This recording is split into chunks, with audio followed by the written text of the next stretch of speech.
Hello नमस्कार दोस्तों, स्वागत है राकेश सक्सेस क्लास पर। तो फ्रेंड्स, आप सब कैसे हैं? उम्मीद करते हैं आप सब अच्छे होंगे और मस्त होंगे।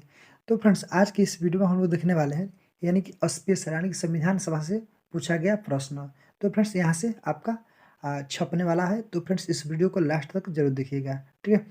तो फ्रेंड्स, आप सब यानी कि बिहार एसएससी के लिए यानी स्पेशल तैयारी कर रहे होंगे, तो इस वीडियो को लास्ट तक जरूर देखिएगा, तभी आपको प्रॉफिट मिलने वाला है। तो फ्रेंड्स, चलिए इसको स्टार्ट करते हैं। स्टार्ट करने से पहले आप सबसे रिक्वेस्ट करना चाहेंगे कि अगर आप लोग मेरे यूट्यूब चैनल पर नए होंगे तो कृपया लाइक कर दीजिएगा और चैनल को सब्सक्राइब करना मत भूलिएगा। तो चलिए फ्रेंड्स, आज का पहला क्वेश्चन स्टार्ट करते हैं। आपका पहला क्वेश्चन है, कह रहा है कि 1922 ईस्वी में निम्नलिखित में से यानी कि किसके द्वारा यह उद्गार व्यक्त किया गया, ठीक है, कि यानी कि भारतीय संविधान भारतीय की इच्छा अनुसार होगा। तो फ्रेंड्स, इसका सही आंसर हो जाएगा ऑप्शन नंबर ए यानी कि महात्मा गांधी। तो फ्रेंड्स, इसको नोट करते चलिएगा।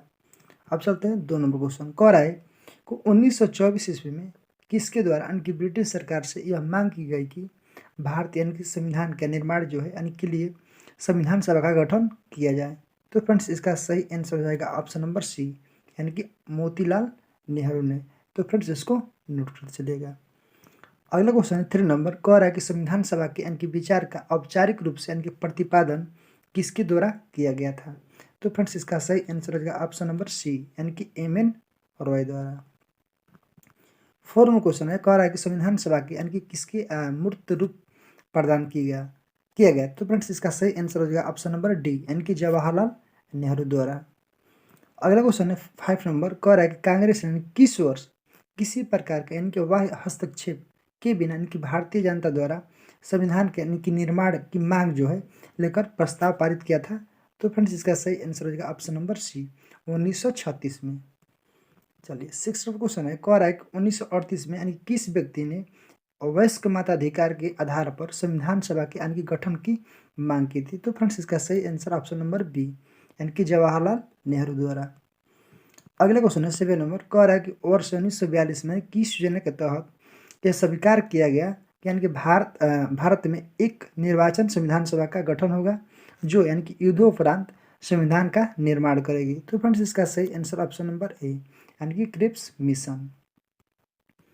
चलिए 8 नंबर क्वेश्चन है, कह रहा है कि संविधान सभा के गठन की मांग सर्वप्रथम यानी कि 1895 में किसके द्वारा प्रस्तुत की गई। तो फ्रेंड्स, इसका सही आंसर ऑप्शन नंबर डी यानी कि बाल गंगाधर तिलक द्वारा। चलिए 9 नंबर क्वेश्चन है फ्रेंड्स, कह रहा है इनके भारतीय संविधान का जो गठित करने का आधार किया था। तो फ्रेंड्स, इसका सही आंसर ऑप्शन नंबर बी यानी कि कैबिनेट मिशन प्लान 1946। अगला क्वेश्चन है फ्रेंड्स, कह रहा है कि भारत की संविधान सभा का किसके अनुसार गठित की गई। तो फ्रेंड्स, इसका सही आंसर हो जाएगा ऑप्शन नंबर डी यानी कि कैबिनेट मिशन योजना। कब आया था? 1946 में।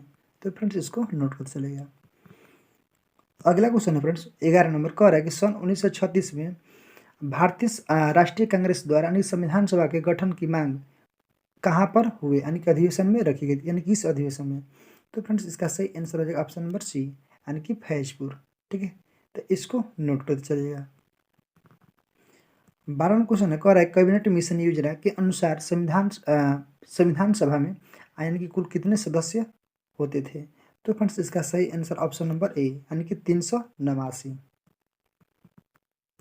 अगला क्वेश्चन है 13 नंबर। स्थापित मूल संविधान में यानी कुल सदस्यों का विभाजन किस प्रकार होना निश्चित हुआ था। तो फ्रेंड्स, इसका सही आंसर ऑप्शन नंबर डी यानी कि उपयुक्त सभी द्वारा। ठीक है, तो फ्रेंड्स ब्रिटिश प्रांतों के यानी कि 292 प्रतिनिधियों द्वारा, देशी रियासतों के यानी कि 93 प्रतिनिधि द्वारा, मुख्य कमिश्नर क्षेत्रों के 4 प्रतिनिधि द्वारा। तो फ्रेंड्स, इसको नोट कर चलिएगा। अगला क्वेश्चन है 14 नंबर। कह रहा है कि संविधान सभा में यानी कि विभिन्न प्रांतों के लिए 292 यानी कि सदस्यों का निर्वाचन होना था, लेकिन यानी इसमें कांग्रेस के कितने प्रतिनिधि निर्वाचित होकर आए थे। तो फ्रेंड्स, इसका सही आंसर ऑप्शन नंबर बी यानी कि 208। ठीक है, एक कई बार प्रश्न पूछा जा चुका है। अगला क्वेश्चन है फ्रेंड्स, पुनर्गठन के यानी कि फलस्वरूप वर्ष 1947 में संविधान सभा के यानी कि सदस्यों का संख्या कितनी रह गई थी? फ्रेंड्स इसका सही आंसर ऑप्शन नंबर बी यानी कि 299।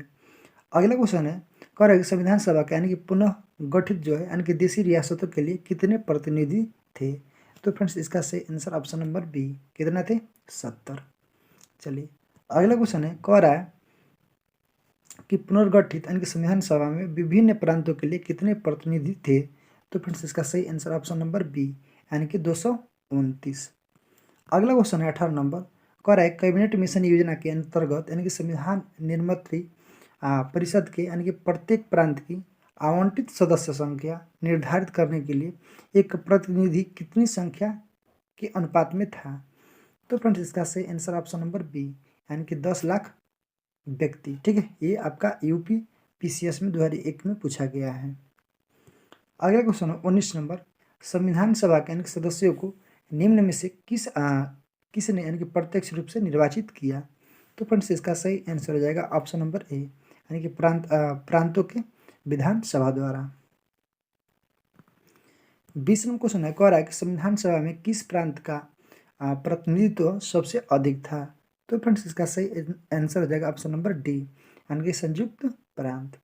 संविधान सभा में यानी कि किस देशी रियासतों के यानी कि प्रतिनिधि ने भाग नहीं लिया था? तो फ्रेंड्स इसका सही आंसर है ऑप्शन नंबर सी यानी कि हैदराबाद। ठीक है, हैदराबाद जो था फ्रेंड्स भारत में नहीं मिल रहा था। ठीक है, तो इन पर कार्रवाई किया गया और इसको भारत में मिला लिया गया। तो फ्रेंड्स उस समय ये भाग नहीं लिया था। अगला क्वेश्चन है 22 नंबर, कह रहा है कि यानी कि भीमराव अम्बेडकर का संविधान सभा में निर्वाचन हुआ था? तो फ्रेंड्स इसका सही आंसर ऑप्शन नंबर ए यानी कि पश्चिम बंगाल से। अगला क्वेश्चन है 23 नंबर, कह रहा है कि मुस्लिम लीग ने यानी कि किस कारण संविधान सभा का बहिष्कार किया था? तो फ्रेंड्स इसका सही आंसर है ऑप्शन नंबर सी यानी कि मुस्लिम लीग यानी कि मुसलमानों के लिए एक अलग संविधान सभा चाहता था। ठीक है, चलिए 24वां क्वेश्चन है, कह रहा है कि संविधान सभा का चुनाव निम्न में से किस आधार पर हुआ? तो फ्रेंड्स इसका सही आंसर ऑप्शन नंबर डी यानी कि वर्गीय मताधिकार। अगला क्वेश्चन है 25 नंबर, कह रहा है कि संविधान सभा के सदस्य यानी कि प्रतिनिधि थे? तो फ्रेंड्स इसका सही आंसर ऑप्शन नंबर बी यानी कि जनता द्वारा अप्रत्यक्ष निर्वाचित। अगला क्वेश्चन है 26 नंबर, कह रहा है भारतीय संविधान निर्मात्री सभा? तो फ्रेंड्स इसका सही आंसर ऑप्शन नंबर बी यानी कि प्रांतीय विधानसभा यानी कि द्वारा परोक्ष रूप से यानी कि आनुपातिक यानी कि प्रतिनिधित्व प्रणाली द्वारा चुनी गई थी। तो फ्रेंड्स इसका ऑप्शन नंबर बी सही हो जाएगा। 27वां क्वेश्चन है फ्रेंड्स, कह रहा है कि भारतीय संविधान को किसने बनाया? तो इसका सही आंसर ऑप्शन नंबर ए यानी कि संविधान सभा ने। अगला क्वेश्चन है 28 नंबर, कह रहा है कि संविधान सभा के यानी कि लिए चुनाव कब संपन्न हुए? तो फ्रेंड्स इसका सही आंसर ऑप्शन नंबर बी यानी कि 1946 में। 29वां क्वेश्चन है, कह रहा है कि भारतीय संविधान सभा की यानी कि स्थापना कब की गई थी? तो फ्रेंड्स इसका सही आंसर हो जाएगा ऑप्शन नंबर बी यानी कि 9 दिसंबर 1946 को। ठीक है, चलिए अगला क्वेश्चन है 30 नंबर, कह रहा है संविधान सभा का प्रथम यानी कि अधिवेशन कहाँ हुआ था? तो फ्रेंड्स पहला जो अधिवेशन हुआ था तो इसका कहाँ पर हुआ था? ऑप्शन नंबर डी जो है आपकी दिल्ली आपका सही आंसर हो जाएगा। ठीक है, चलिए 31वां क्वेश्चन है फ्रेंड्स, कह रहा है कि संविधान सभा के यानी कि उद्घाटन अधिवेशन की अध्यक्षता किसने की? तो फ्रेंड्स इसका सही आंसर हो जाएगा ऑप्शन नंबर बी यानी कि सच्चिदानंद सिन्हा। आपका आरआरबी 2005 में पूछा गया है। 32वां क्वेश्चन है फ्रेंड्स, कह रहा है कि संविधान सभा का पहला सत्र हुआ था यानी कि कब? तो फ्रेंड्स इसका सही आंसर ऑप्शन नंबर सी यानी कि 9 दिसंबर 1946 को। ठीक है,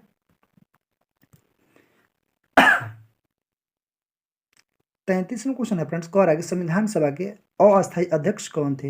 ये कई बार आपसे पूछ लिया गया है। तो फ्रेंड्स इसका सही आंसर ऑप्शन नंबर सी यानी कि सच्चिदानंद सिन्हा। अस्थायी कहे तो आपका कौन थे? डॉक्टर राजेंद्र प्रसाद। ठीक है, और संविधान निर्माता कौन थे? भीमराव अम्बेडकर। अगला क्वेश्चन है फ्रेंड्स 34 नंबर, कह रहा है कि संविधान सभा के अस्थायी अध्यक्ष अभी बतलाएं आप सबको कौन है? डॉक्टर राजेंद्र प्रसाद। चलिए 35 नंबर क्वेश्चन है, कह रहा है कि 11 दिसंबर 1946 को किस यानी कि संविधान सभा का अस्थायी अध्यक्ष चुना गया था? तो फ्रेंड्स इसका सही आंसर ऑप्शन नंबर बी यानी कि डॉक्टर राजेंद्र प्रसाद को। चलिए 36वां क्वेश्चन है, कह रहा है कि संविधान सभा के यानी कि संवैधानिक सलाहकार कौन थे? तो इसका सही आंसर हो जाएगा ऑप्शन नंबर डी यानी कि वेनेगल नरसिंह राव। ठीक है, चलिए 37वां क्वेश्चन है, कह रहा है कि संविधान सभा के यानी कि चुने हुए अस्थायी अध्यक्ष कौन थे? तो फ्रेंड्स इसका सही आंसर होगा ऑप्शन नंबर सी, यानी कि डॉक्टर राजेंद्र प्रसाद। ये कई बार आपसे पूछ लिया। 38वां क्वेश्चन है, कह रहा है कि निम्नलिखित में से कौन सा यानी संविधान सभा का सदस्य नहीं था? तो फ्रेंड्स इसका सही ऑप्शन नंबर सी, यानी कि H बिग, जो आपका संविधान सभा का सदस्य नहीं था। और आगे संविधान सभा के विभिन्न पहलुओं को यानी कि अध्ययन हेतु संविधान सभा ने यानी कितनी समितियां नियुक्त की थी? तो फ्रेंड्स इसका सही आंसर हो जाएगा ऑप्शन नंबर सी, कितना 13। चलिए 40वां क्वेश्चन है फ्रेंड्स, बहुत ही इंपॉर्टेंट है। कह रहा है कि संविधान सभा के यानी कि प्रारूप यानी कि मसविदा यानी कि समिति के नियुक्त कब की गई थी? फ्रेंड्स इसका सही आंसर हो जाएगा ऑप्शन नंबर सी, यानी कि 29 अगस्त 1947 को। अगला क्वेश्चन है कि भारतीय संविधान के यानी कि प्रारूप समिति के अध्यक्ष कौन थे? तो फ्रेंड्स इसका सही आंसर ऑप्शन नंबर सी, यानी कि डॉक्टर भीमराव अंबेडकर। 42वां क्वेश्चन है फ्रेंड्स, कह रहा है कि संविधान सभा के यानी कि प्रारूप समिति के सदस्यों की संख्या कितनी थी? तो फ्रेंड्स इसका सही आंसर हो जाएगा ऑप्शन नंबर बी, यानी कितना था? आपका 7 था। ऑप्शन नंबर बी आपका सही आंसर हो जाएगा। 43वां क्वेश्चन है फ्रेंड्स, कह रहा है कि निम्नलिखित में से कौन यानी कि भारतीय संविधान के प्रारूप समिति के सदस्य नहीं थे? तो फ्रेंड्स ऑप्शन नंबर डी आपका सही हो जाएगा, यानी कि डॉक्टर राजेंद्र प्रसाद। ठीक है, ये पूछ रहा है आपका प्रारूपण समिति के। ठीक है, चलिए अगला क्वेश्चन है फ्रेंड्स 44 नंबर, कि निम्नलिखित में से यानी कौन यानी कि प्रारूप समिति के सदस्य नहीं था? तो फ्रेंड्स इसका सही आंसर ऑप्शन नंबर ए, यानी कि जवाहरलाल नेहरू। ठीक है, चलिए अगला क्वेश्चन है 45 नंबर, कह रहा है कि संविधान सभा के यानी कि प्रारूप समिति के समक्ष यानी कि प्रस्तावना का प्रस्ताव किसने रखा था? तो फ्रेंड्स इसका सही आंसर है ऑप्शन नंबर डी, यानी कि जवाहरलाल नेहरू। ठीक है, तो RRB 2006 में और SSC ने 2011 में पूछा गया है। अगला क्वेश्चन 46 नंबर, कह रहा है कि संविधान सभा में यानी कि सभी निर्णय यानी किस आधार पर लिए गए? तो फ्रेंड्स इसका सही आंसर ऑप्शन नंबर डी, यानी कि सहमति और समायोजन के आधार पर। 47वां क्वेश्चन नंबर फ्रेंड्स, कह रहा है कि संविधान सभा में यानी कि उद्देश्य प्रस्ताव किसने प्रस्तुत किया? तो फ्रेंड्स एक कई बार आपसे पूछ लिया गया है, तो किसके द्वारा? तो जवाहरलाल नेहरू द्वारा। चलिए 48वां क्वेश्चन है, कह रहा है कि संविधान सभा की यानी कि संघीय शक्ति का समिति का अध्यक्ष कौन है? तो फ्रेंड्स इसका सही आंसर रहेगा ऑप्शन नंबर डी, यानी कि पंडित जवाहरलाल नेहरू। चलिए 49वां क्वेश्चन है फ्रेंड्स, कह रहा है कि भारतीय संविधान को यानी कि अपनाया गया था तो कब? तो कब अपनाया गया यानी किसके द्वारा? संविधान सभा द्वारा। ठीक है, चलिए अगला क्वेश्चन है फ्रेंड्स 50 नंबर, कह रहा है कि भारत को एक संविधान देने का प्रस्ताव संविधान सभा द्वारा पारित किया गया था कब? तो फ्रेंड्स इसका सही आंसर ऑप्शन नंबर बी, यानी कि 22 जनवरी 1947 को। ठीक है, 51वां क्वेश्चन है फ्रेंड्स, कह रहा है कि संविधान निर्मात्री सभा में यानी कि राष्ट्रध्वज यानी कि संबंधी तर्थ समिति का अध्यक्ष थे? तो इसका सही आंसर ऑप्शन नंबर ए, यानी कि doctor Rajendra Prasad. 52वां question friends, कह रहा है कि भारतीय राष्ट्रीय ध्वज के यानी कि प्रारूप को किस दिन स्वीकार किया गया? तो फ्रेंड्स इसका सही आंसर हो जाएगा ऑप्शन नंबर सी, यानी कि 22 जुलाई 1947 को। ठीक है, चलिए अगला क्वेश्चन है 53 नंबर, कह रहा है कि भारत की संविधान सभा ने यानी किस तिथि को राष्ट्रीय ध्वज को अपनाया था? तो फ्रेंड्स इसका सही आंसर ऑप्शन नंबर सी, यानी कि 22 जुलाई 1947 को।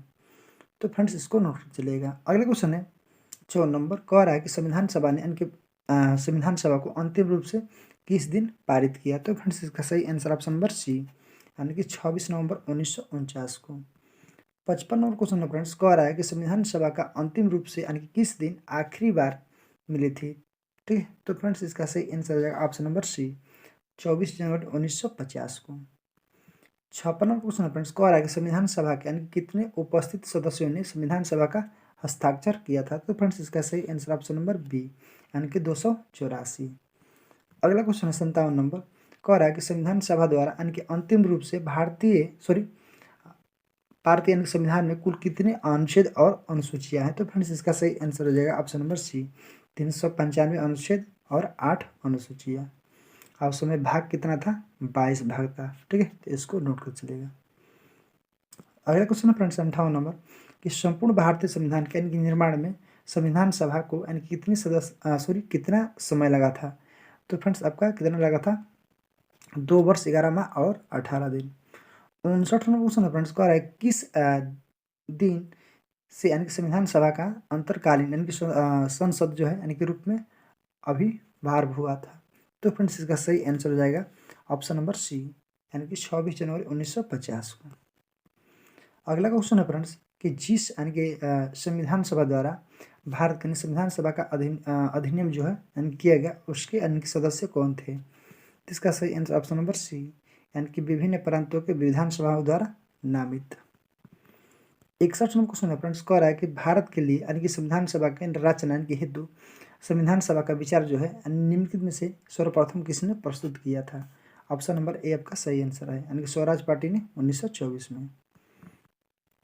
62 नंबर क्वेश्चन है फ्रेंड्स, कह रहा है कि भारतीय संविधान सभा ने कि यानी कि प्रथम दिन अधिवेशन अध्यक्षता इन्होंने किया था, तो किसने किया था? तो फ्रेंड्स ऑप्शन नंबर डी, यानी कि डॉक्टर सच्चिदानंद सिन्हा। चलिए 63 नंबर क्वेश्चन है, कह रहा है कि जवाहरलाल नेहरू ने भारत की संविधान सभा की किस बैठक में उद्देश्य प्रस्ताव रखा था? तो बहुत ही इंपॉर्टेंट क्वेश्चन है फ्रेंड्स, ऑप्शन नंबर बी इसका सही, यानी कि तीसरी। चलिए 64 नंबर क्वेश्चन है, कह रहा है कि निम्नलिखित कथनों में से कौन सा एक सही है? इसका सही आंसर ऑप्शन नंबर ए, यानी कि 1946 में प्रांतीय सभा द्वारा यानी कि भारत के संविधान सभा चुनी गई थी। ठीक है, चलिए 65 नंबर क्वेश्चन है फ्रेंड्स, कह रहा है कि भारत के संविधान सभा का निर्माता किसे माना जाता है? तो फ्रेंड्स इसका सही ऑप्शन नंबर बी, यानी कि भीमराव अम्बेडकर को। ठीक है, चलिए 66 नंबर क्वेश्चन है फ्रेंड्स, कह रहा है कि संविधान सभा यानी कि पांडुलेखन समिति का निम्नलिखित में से कौन सा सदस्य नहीं था? तो फ्रेंड्स इसका सही आंसर ऑप्शन नंबर बी, यानी कि जवाहरलाल नेहरू। चलिए अगला क्वेश्चन है, भारत का संविधान लागू हुआ था, तो कब लागू हुआ था? 26 जनवरी 1950 को। ठीक है, यानी कि भारत का संविधान कब लागू हुआ? 26 जनवरी 1950 को। चलिए अगला क्वेश्चन 68 नंबर, कह रहा है कि संविधान सभा को यानी कि 26 जनवरी के दिन यानी कि लागू करने का निर्णय इसलिए किया गया क्योंकि फ्रेंड्स इसका सही आंसर ऑप्शन नंबर ए, यानी कि कांग्रेस ने इस तिथि को 1930 में यानी कि स्वतंत्रता दिवस के रूप में मनाया था। ठीक है, तो इसीलिए। चलिए अगला क्वेश्चन है 69 नंबर, कह रहा है भारतीय संविधान सभा में महिलाओं के सदस्यों की कुल संख्या कितनी थी? तो फ्रेंड्स ऑप्शन नंबर डी, यानी कितनी थी? 15। 70 नंबर क्वेश्चन है फ्रेंड्स, कह रहा है कि इनमें से किसने यानी कि संविधान सभा में यह कहा था कि 26 जनवरी 1950 के यानी भारत के अंतर्विरोधी के यानी कि जीवन काल में यानी प्रविष्ट हो रहा था? तो फ्रेंड्स इसका सही answer option number A, doctor Bhimrao Ambedkar. 71 number question है फ्रेंड्स, कह रहा है कि भारत के राष्ट्रीय चिन्ह को किस दिन अपनाया गया? तो फ्रेंड्स इसका सही आंसर ऑप्शन नंबर बी, 26 जनवरी 1950 को। ठीक है, चलिए अगला क्वेश्चन है 72 नंबर, कह रहा है संविधान सभा के संदर्भ में निम्नलिखित में से कौन सा कथन सही है? तो ऑप्शन नंबर ए, यानी कि 26 जनवरी 1950 के संविधान सभा ने रानी राष्ट्रगान को अंगीकृत किया था। ठीक है, चलिए आपका 73 नंबर क्वेश्चन है, कह रहा है निम्नलिखित में से कौन सा यानी कि 1946 में मद्रास निर्वाचन क्षेत्र में संविधान सभा के यानी कि सदस्य बने थे? तो ऑप्शन नंबर सी, यानी कि अमो स्वामीनाथन। आज का लास्ट क्वेश्चन है फ्रेंड्स, कह रहा है कि जीबी मालवणकर भारत के संविधान सभा के खाली स्थान अध्यक्ष थे? तो फ्रेंड्स इसका सही आंसर ऑप्शन नंबर सी, आपका प्राकीय समिति का। तो फ्रेंड्स आपका प्रथम स्पीकर कौन हुए? जीबी मालवणकर, तो इसको भी नोट कर चलेगा। तो फ्रेंड्स बतलाइएगा आज का प्रैक्टिस सेट आपको कैसा लगा, कमेंट बॉक्स में अपना फीडबैक जरूर दीजिएगा। तो फिर मिलते हैं फ्रेंड्स एक नए वीडियो में एक नए जूस के साथ। आज के लिए ही जय हिंद जय भारत।